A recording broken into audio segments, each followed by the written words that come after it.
Good morning, boys and girls. Welcome to Shen Plays. Welcome back to Factorio Beginner's Guide with myself and Mr. Aavak. So, say hello, Aavak. Hello, everyone. How are you doing? You're supposed to say hello, Aavak.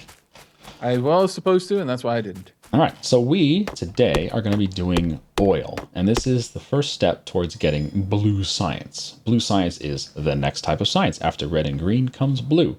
But before we get to oil, we're going to start by looking at the map and finding all these biters down here that we think we can block off with a nice wall between this lake and this body of water in the south.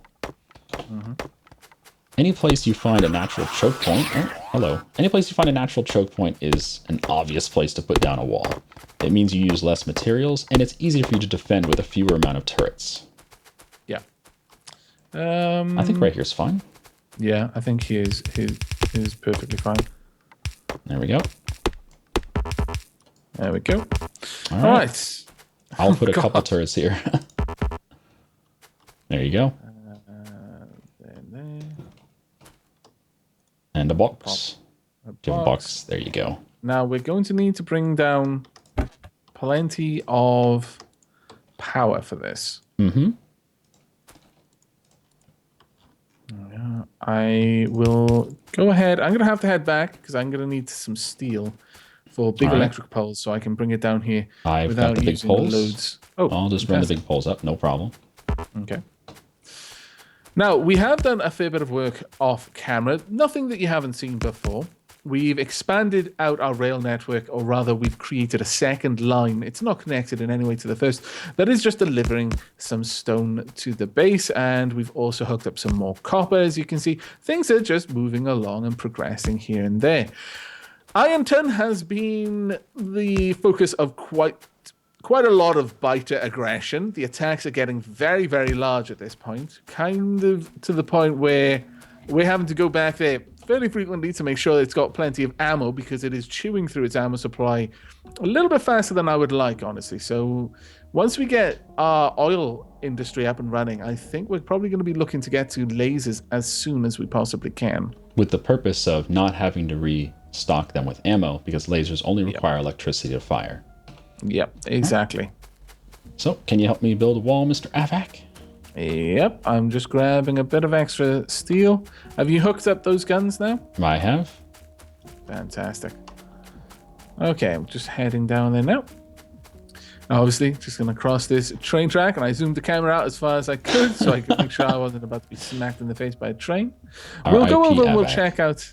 Yeah, we'll go over and we'll check out the various areas that we've built up off camera in just a moment. But first, we do want to try and get this area nice and defended so that we can stop worrying about having attack from the south, because at that point we can move all of the turrets and all of our defensive structures that are to the south of our base down here effectively, or repurpose them elsewhere. Right, if you're doing that, I will go ahead out and of walls, set up. Okay, you go ahead and finish setting up those turrets if you would be so kind. I should have brought down some bullets, really. I have 200 rounds. I should have measured that from this side instead. There we go. Unfortunately, you're going to have to watch me taking all of this wall apart, which is not the most entertaining of things in the universe.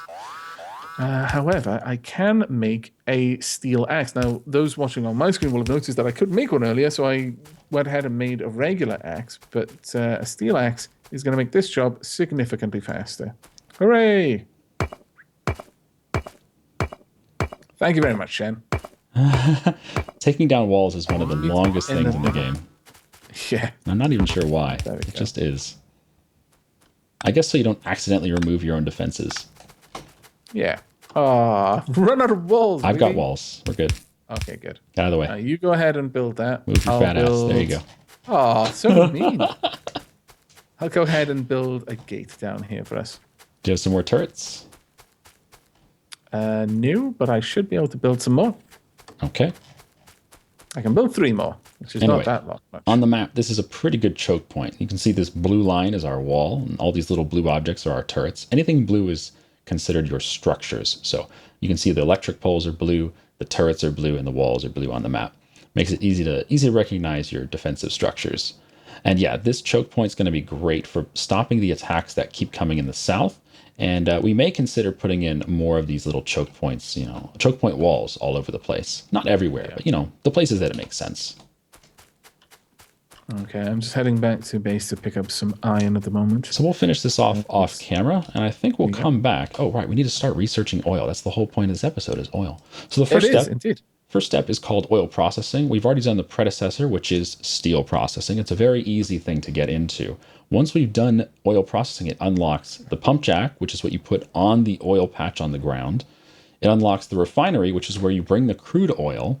And it also unlocks chemical plant, the processing, which allows you to get materials out of the crude oil, fuel blocks, which is going to be the new way we fuel all of our boilers in the steam engine area, and also lubricant, which is what we're going to need for electric engines down the road.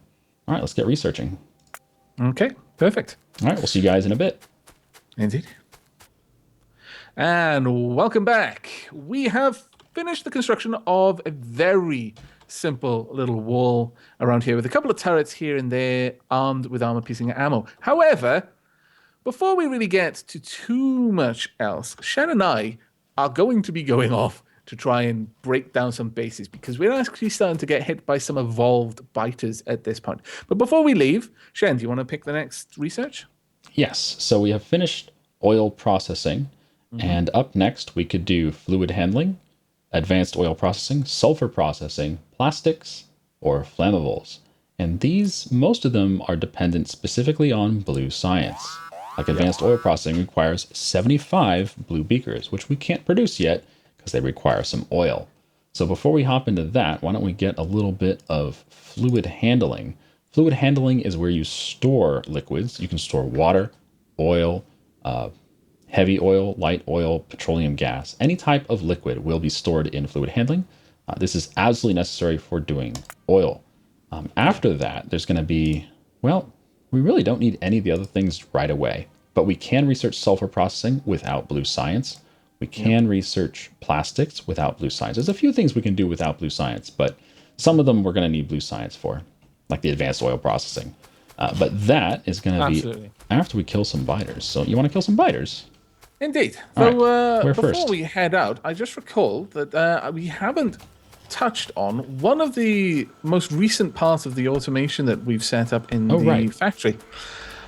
Off camera, I set up this little area just to produce some things that we use in massive quantities. I mean, there's never going to be a case where we're not going to want inserters. And at this point, it's worth noting that we've more or less completely abandoned using the basic inserters. It's not that they're not good, it's just that the blue ones are better in almost every way. And they are a component to the blue inserters. So I'm literally only making the yellow inserters to allow me to make the long-handed inserters and the blue inserters. And that's what we're using at this point. It's usually a good idea to have things like belts, inserters, and a couple of other things like repair packs being made automatically because you will use them in the hundreds and hundreds of thousands, depending on how big your factory is. But as this was basically something you've already seen, is a very common setup, the 3 copper cables, 2 electronic circuits, and gears. I thought I'd just quickly set that up off camera. But I did want to mention it that we are now getting to the point where a lot of the stuff that we're doing, we're having the factory make for us. And this is why we need to get out there. Oh yeah, look at those these shots spitters. coming in. There are enemies now attacking us that can shoot. And that has resulted in a couple of casualties. So our turrets are now starting to get blown up because the spitters are coming in close and they have got enough of a range. Oops. What happened there? Don't put it there because you saw what happened is they had to come in range of all 3, so they died quickly. Leaving the one out by itself, they only had to come in range of 1, so they were able to kill the turret. Yeah, that makes sense. That makes sense. Very good. Very good point. But at this point, we are starting to face the evolved biters. Soon we'll start to face biters that are actually just like leveled up. They've got a different color of carapace. They take a lot more damage before they go down, and they do a lot more damage as well. And there's different levels of both the spitters and the biters. As their name implies, the biters bite, so they're melee, and the spitters spit, so they're ranged. So now it is actually becoming important for us to go out there and deal with some of these alien bases. All right. Welcome back, everybody. We have cleaned up some of the biters that were nearby in the north, the northeast, the east, and the southeast. We've cleared up a lot of the bases. Some of them had some really tough big worms, so we've been avoiding those for now, specifically here in the southeast.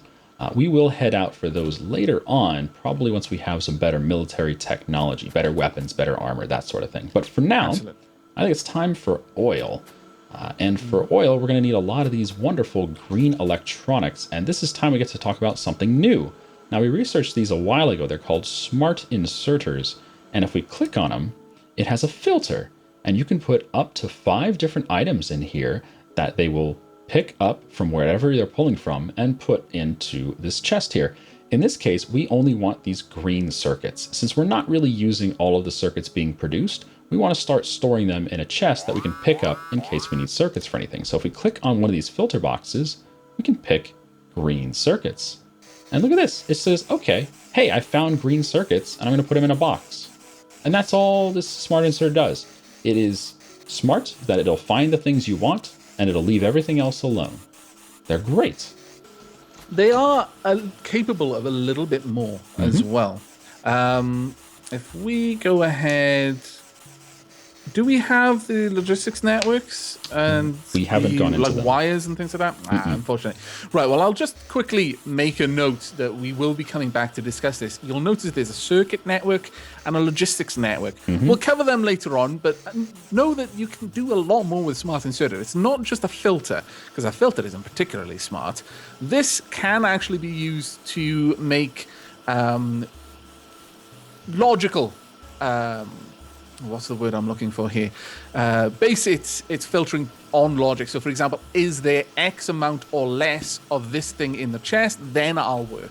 Is there more than this in the whole base storage network? Then I'll do this.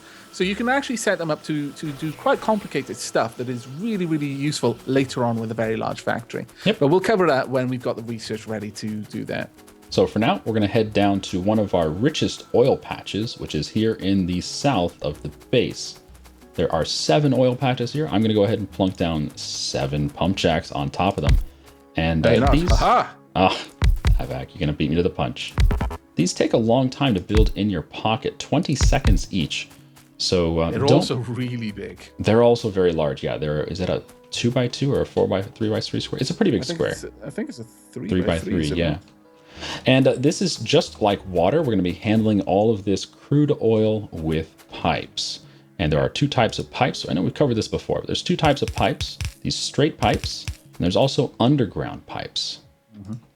And the underground pipes use 10 times the material, actually a little more than that. They use, I think, 11 times the material of these straight pipes. So try not to use too many underground pipes unless you're really, really okay on your iron. But we need to leave a little gap in here so we can walk back and forth, just, for convenience, more than anything else. Now, since we're actually getting to this point, something that we didn't really discuss with water is that I believe currently, or it may be patched out, but the last time I was playing around with liquids, understand that when you're dealing with more than one type of liquid, and this also includes gas, because gas also moves through pipes much the same liquid does. If you get more than one type of fluid or gas moving through a pipe, it messes with the pipe network. And generally, once you've done that, once you've contaminated the pipe network, you have to delete the pipes that were involved in that and replace them down, kind of like flushing them out, if you like. This can be very, very costly in time. It's not so much in resources, unless you had a lot of stuff in the network and it messed with that. But it's very important to be aware of where your pipes are leading and what other pipes they might try and connect with if you're having pipes containing different things running close by each other. Do be aware. It's absolutely important to keep them isolated so that only one fluid or gas is moving through any one particular pipe network at a time. So the way you get oil, the first thing you do is you drop a pump jack down on one of the oily spots. You can see this is an oily spot here. Mousing over it tells you how much oil there is there. And it starts at 268%. This is a very rich little deposit here. but they start at a certain percentage and they will go down to 1%. They will never actually drain out fully, which is kind of nice. It means you can never run out of oil. It's not possible. But your throughput will drop. Will dwindle, yes. Very hard. So the first thing you do is you put down these pump jacks and they will pump the crude out of the ground. And then you need to build one of these oil refineries, which, where are they? Under the production tab here, we have our pump jacks there and the oil refineries here. And the oil refinery, we're going to be taking one. I'm sorry? So are we placing them around about here, do you think? Sure, that'll work fine. At the start of the game, or when you first get oil, they only require one input. They only require crude oil. But later on, you will have the second input being used for water. So leave room behind here for one of these inputs to be water.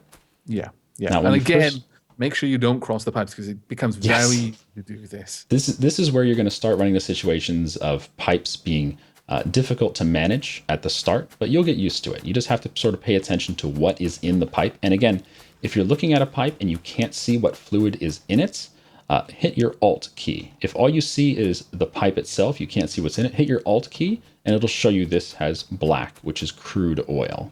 If it was blue, it would be water. The other colors you'll see in just a second. So let me go ahead and run this crude on over. Okay, it looks like our turrets are managing it. We should definitely get underground pipe here somewhere. Yes. So now, one thing that we have covered... what we have covered is you can't walk through pipe. You just can't do it. So what you need to do is make a segment that is underground. So we'll do that right over here. Now, while Shen's doing that, I'm actually going to enhance this pipe section with... these storage tanks. Now, storage tanks, again, can store any liquid or a gas. And they're just middlemen in the pipe network. They'll just store the product and then continue to pump it through. It has pressure, and the pressure is important. With the amount of pump jacks that we've got over here, it's got a pretty solid amount of pressure pushing it into these tanks, and then the tanks are feeding it along the pipe network to the oil refinery. Having this kind of buffer is sometimes useful because it means the pump jacks are going to keep working all the time, but also as the pumps start to drain down in terms of how much they're producing, you'll have a little bit of time to notice that you need to start looking for a better place to get your oil, because you'll have a bit of a buffer to carry you through. If you're relying on oil as a source of fuel blocks, which is probably the best thing you can do with oil early on, is get fuel blocks out of it because they're far more efficient than coal. But if you're relying on, let's say, powering your factory with fuel blocks made from oil, then if all of your oil reserves run out, you'll still have oil in this reserve area. And that's the important part of the buffer there. Just so you don't run out all of a sudden and be like, uh-oh, my factory turned off. Damn, that would be bad. So now that we have our oil refiner, we need to pick our recipe. It's just like any type of assembly machine or factory. You have to pick your recipe. And the only thing we can do at the start is basic oil processing. You can see it takes 5 seconds to produce 3 orange, which is heavy, 3 yellow, which is light, and 4 black and white, which is petroleum gas. There we go. There you go. And at the top here, you can see we have 3 outputs. We have heavy, light, and petroleum gas. And we're going to run each of these into their own buffer, just like we have the crude buffer over there. We're going to make a buffer for each of these 3 as well. Probably a little over here to the left. Yeah. Now, there are a couple of ways that you can set this up. Let me just check. Is part of our network being hit particularly hard? No, it looks like it's going to be fine. Now, you may find that you'll want multiple oil refineries because you are going to be using the oil products quite extensively once you get towards it. It looks like that area may actually become... Yeah, they're just attacking a wall, Shen. They may have run out of ammo down there, so I'm going to jump on the train. Oh, yeah, it's possible. It doesn't kill me. There we go. I will be right back. I've got to go and deal with this. Shen, you can continue. All right. Well, in the meantime, I'm going to get a little research done. We have researched batteries, and batteries is the next thing that you do when you have your oil start working. Batteries require... what do they require? They require iron, copper, and sulfuric acid. And you're like, wait a minute, sulfuric acid? How the hell do you do that? Well, with your sulfur processing research, you can build or you can get sulfuric acid out of a chemical plant. And a chemical plant isn't something we have covered yet, but it's one of the buildings we're going to be using our oil output products. You can see heavy oil filling up these reserves here. We're going to be using these oil output products to make things like sulfuric acid. And it's going to take some time though. But once we have sulfuric acid and batteries and other wonderful things, plastic even, our factory is really going to kick up the pace. Blue Science is right around the corner. So how's it look down there? Leave it without me. There was a corner of wall where a spitter was able to shoot at the corner of wall, but the guns couldn't reach it. So I've just replaced the wall for now. But we'll have to adjust the cannons later on. But the train left me behind. Bloody thing. You shouldn't have been so slow. Oh man, really? Gotta go there. So mean. So for now, we're just going to hook up each of these outputs. There you go. There's our light oil in these tanks. And unfortunately, the underground pipes cannot go nothing can go diagonal in this game. So even though I would love to have a diagonal hookup here, you got to go make a hard corner like that. Yeah. Okay, do you have any more tanks on you, Mr. Aavak? I do indeed, yes. What would you like this tank? Up just here, some petroleum gas tank, yeah. Okay. Let me adjust these instead. Yeah, exactly. You read my mind.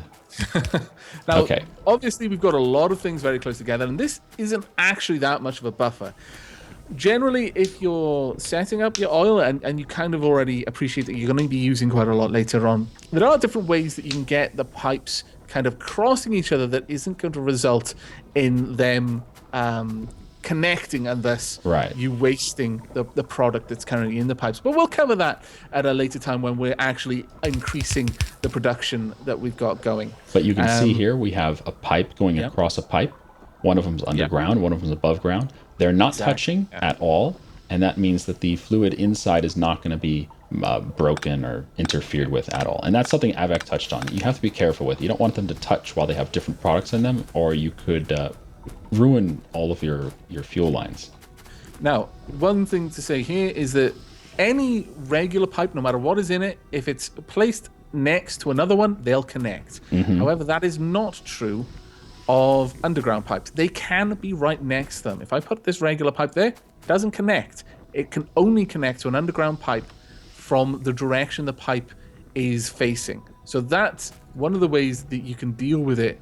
If you use underground pipes extensively, then you can be a little bit more, a little bit braver with your pipe positioning around them. And likewise, underground pipes themselves can be placed much the same way. For example, if Shen put an underground pipe facing to the side from these ones here, then it would not connect in any way. So there are ways that you can manage your pipe network. It isn't actually that complicated, but it's very, very important you remember that you don't want them ever to cross. Much like the Ghostbusters, never cross the streams. Exactly. Except when you're fighting a god. And any liquid will cause problems with any other liquid. It doesn't even have to be heavy and light oil causing problems with each other. It could be water causing problems with it. It could be sulfuric acid. Any of them could cause a problem with another. So be careful how you line up all your pipes. Okay. Now, the next stage in all of this would be the chemical plant. That's where, right now, all we're doing is we're separating the oil into petroleum gas, light and heavy oil, and that's necessary. But when we actually want to make something from it, that's where the chemical plant comes in. It's effectively a factory that has a very specific list of recipes that it can make use of. And those recipes, for us, are sulfur, sulfuric acid, and the fuel blocks. As you can see, if you hover over any recipe, it'll tell you what it's made in. There are additionally a few other things you can do with barrels, but we'll cover that in a later episode. You don't need to move fluids around through pipes. There are alternatives. You can simply pump them into barrels and then store those barrels on a train, for example, to carry them very large distances without having to invest the enormous amount of resources required for a cross-country pipe network. Okay, so if we check out our chemical plant up here, I just plunked one down for funsies. It can produce sulfur. It can produce batteries, lubricant, fuel out of heavy oil, fuel out of petroleum gas, fuel out of light oil, or sulfuric acid. So these are the recipes we can do with the chemical plants. And the end recipes that we're going to want are batteries and fuel blocks. These are probably the two most important things that we get out of oil. Now, the batteries we need for blue science, we're not going to cover that not going to cover that in this episode. We'll probably do that in the next one when we get to blue science. But we could set up right now would just be something simple like sulfur. Sulfur, you can see, requires water and petroleum gas. And you can see here it has 2 input arrows and 2 output arrows on each chemical plant. That means one of these is going to be water and the other one's going to be petroleum gas. So if I pick the sulfur here, it shows you which input needs water and which input needs petroleum gas. Now, if you're they're not interchangeable, so bear that in mind. Now, if you're not seeing these, you can either mouse over it and then it'll instantly show you those inputs, or you can just hit Alt and it'll show you those inputs. So in this case, the water, which is right over here, needs to hit into the right side of here. So we can do that with an underground, no problem. Right there. It's worth noting as well that you are going to use a lot of pipes once you start getting into fluid handling. So it's helpful if you've got an automatic place to set up all of the pipes that you're going to be using, as we've done here. It's just a small one. You'll only need it in bursts when you're working with setting up some sort of manufacturing process, and you're not going to need an awful lot of them per process, but you will need a lot over time, so it's worth having them automated. Okay, so I've hooked up the water. Again, as Aavak mentioned a long time ago, water pumps, offshore pumps, do not require any electricity. There's a lot of things in this game that you might think, oh, you need electricity for that, but you actually don't, like transport belts, stuff like that. You don't need electricity for that stuff. You do need electricity at the chemical plant, though, so I'll have to run some electrics over here. Do you have a line of petroleum gas coming this way? No, but I will have soon. All right. I'll let you hook that up. I'll get some electrics down here.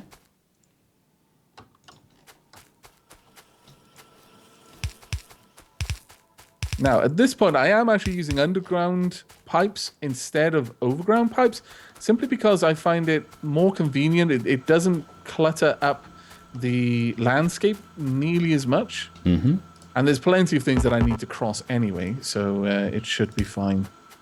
I'll have that one there.